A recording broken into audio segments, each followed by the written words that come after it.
నా పేరు మధుకర్ గంగాడి.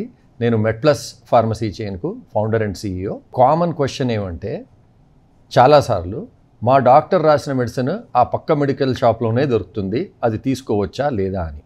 అది కొంచెం ఆలోచించవలసిన విషయమే. ఎందుకంటే ఓన్లీ అక్కడ పక్కకు మాత్రమే దొరుకుతుంది అంటే అది చాలా చిన్న కంపెనీ కింద లెక్క.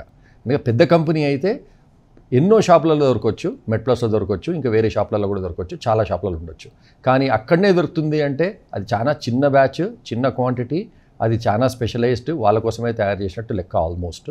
సో అటువంటప్పుడు అది క్వాలిటీ ఉండొచ్చు, ఉండకపోవచ్చు. సో క్వాలిటీ ఉన్నా లేకున్నా ప్రైస్ మాత్రం డెఫినెట్లీ ఎక్కువనే ఉంటుంది.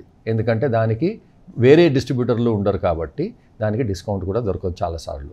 సో అటువంటప్పుడు యూజువలీ మీరు మీ డాక్టర్ను యాక్చువల్ మాలిక్యూల్ నేమ్ అడిగి రాసుకోవడం బెటర్. ఎందుకంటే అప్పుడు తీసుకున్న తర్వాత అది మీరు MNC కంపెనీ అయినా కానీ, లేకపోతే ఇండియాలో ఇంకేదైనా పెద్ద కంపెనీ అయినా కానీ, లేకపోతే మెడ్ప్లస్ లాంటి బ్రాండ్స్ అయినా కానీ ఏదైనా కొనుక్కోవచ్చు. అప్పుడు ఆ ఫ్రీడమ్ ఉంటుంది. అప్పుడు మీరు ఇష్టం వచ్చిన రేటు కొనవచ్చు. 20% డిస్కౌంట్కైనా తీసుకోవచ్చు, 50% డిస్కౌంట్కైనా తీసుకోవచ్చు, మీరు తీసుకునే బ్రాండ్ బట్టి.